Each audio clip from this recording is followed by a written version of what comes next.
आने वाली पीढ़ी के जीवन को मंगलमय किया है। इस पावन धरा को नमन करते हुए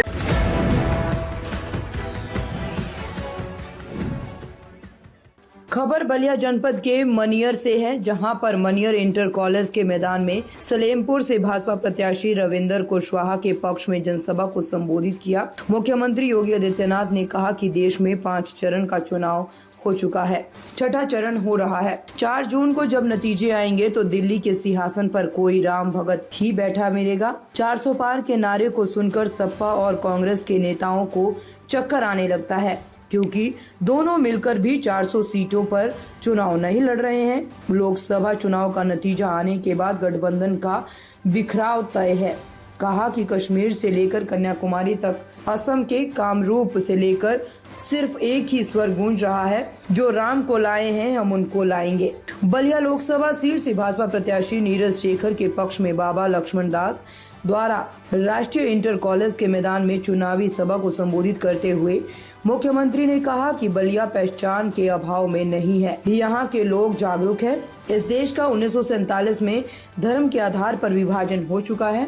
मुसलमानों को आरक्षण देने की घोषणा करने वालों को आप उखाड़ फेंके, यही कहने आपके बीच आया हूं। कहा कि पश्चिम बंगाल में टीएमसी की सरकार ने मुसलमानों को धर्म के आधार पर आरक्षण दिया था, उच्च न्यायालय ने उसे रद्द कर दिया। ममता बनर्जी कह रही है वह कोर्ट आदेश नहीं मानेगी। इसी तरह से कांग्रेस, सपा, बसपा धर्म के आधार पर मुसलमानों को आरक्षण देने की बात कह रही है। पहले इस पावन धरा को, जिसे भगवान परशुराम ने और जिसे भृगु बाबा ने अपनी साधना से पवित्र करके आने वाली पीढ़ी के जीवन को मंगलमय किया है, इस पावन धरा को नमन करते हुए इतनी भीषण गर्मी में भी जो उत्साह आप सबने दिखाया है, मैं इसके लिए आप सबका हृदय से अभिनंदन करता हूं, स्वागत करता हूं।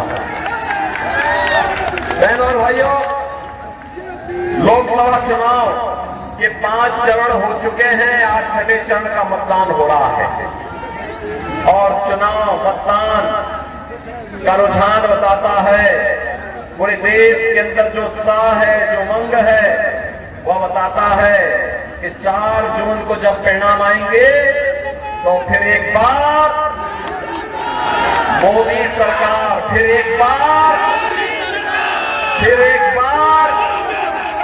और अब की बार 400 पार।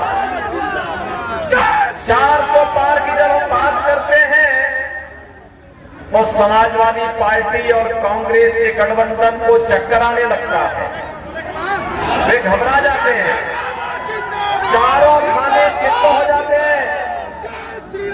उनकी समझ ही में नहीं आता है कि 400 पार कैसे होगा, क्योंकि ये दोनों मिलकर के भी 400 सीटों पे चुनाव नहीं लड़ रहे हैं। बहनों और भाइयों,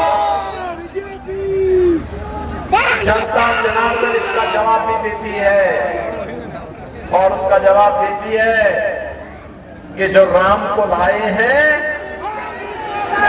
क्यों बलिया भी इसके साथ में है ना। बलिया की क्या भावनाएं हैं, क्या बलिया भी ये चाहता है ना, बास्ती भी चाहता है ना यही कि जो राम को लाए हैं हम उनको लाएंगे। स्वाभाविक रूप से कश्मीर से लेकर कन्याकुमारी तक, असम के कामरूप से लेकर के गुजरात के कच्छ तक एक ही नारा, एक ही स्वर गूंज रहा है और वह है कि 4 जून को जब परिणाम आएंगे तो कोई राम भक्त ही दिल्ली में सिंहासन पर बैठेगा। और इस वजह से आज मुझे सलेमपुर संसदीय क्षेत्र में आप सबके बीच में आना पड़ा है। बहनों और भाइयों, हमने बदलते हुए भारत को देखा है। हमारी पीढ़ी सौभाग्यशाली है, हम अपनी वर्तमान पीढ़ी को कह सकते हैं और भावी पीढ़ी को कह सकते हैं कि हमने बदलते हुए भारत को देखा है। विकसित भारत की आधारशिला जब तैयार हो रही थी उस भारत को हमने देखा है और उस भारत को आगे बढ़ते हुए हमने आंखों से देखा है और उसमें हम सबका भी योगदान है, क्योंकि जो भी परिवर्तन आज हो रहा है बहनों भाइयों, इस परिवर्तन का नेतृत्व भले ही मोदी जी कर रहे हो, लेकिन श्रेय आपको जाता है, क्योंकि आपका वोट जब कमल चुनाव चिन्ह पे जाता है तो कमल चुनाव चिन्ह पर जब केंद्र में सरकार बनती है तो मोदी जी को और राज्य में सरकार बनती है तो ताकत मुझे मिलती है। दोनों मिलकर के फिर विकास की इस यात्रा को तेजी के साथ आगे बढ़ाने का कार्य करते हैं। बहनों और भाइयों, इसीलिए आप कह सकते हैं हमने बदलते हुए भारत को देखा है। आज आप देख रहे होंगे दुनिया के अंदर भारत का सम्मान बढ़ा है, सीमाएं सुरक्षित हुई हैं, आतंकवाद और नक्सलवाद की समस्या का समाधान हुआ है। कांग्रेस और समाजवादी पार्टी की तरह नहीं, जब इनकी सरकार समाजवादी पार्टी की राज्य में थी और कांग्रेस की केंद्र में सरकार थी, रोज बम विस्फोट होते थे। कभी अयोध्या में बम विस्फोट, कभी काशी में, कभी लखनऊ में, कभी दिल्ली में, कभी मुंबई में, कभी अहमदाबाद में। देश का कोई कोना नहीं छोटा था जहां विस्फोट न हुए हो। और जब हम तत्कालीन सरकार से कहते थे कि आतंकवाद से निपटो, वो कहते थे कैसे निपटे आतंकवादी को सीमा पार से। बहनों भाइयों, एक बहाना था, कांग्रेस और समाजवादी पार्टी में इच्छा शक्ति का भाव था, या वोट बैंक की राजनीति के चलते तुष्टीकरण की नीति पर चल करके इनके द्वारा आतंकवाद से निपटने कोताही बरती जाती थी। आज आपने देखा होगा 10 वर्ष में मोदी जी के नेतृत्व में आतंकवाद को पूरी तरह समाप्त किया गया है, नक्सलवाद का नेस्तनाबूद हुआ है।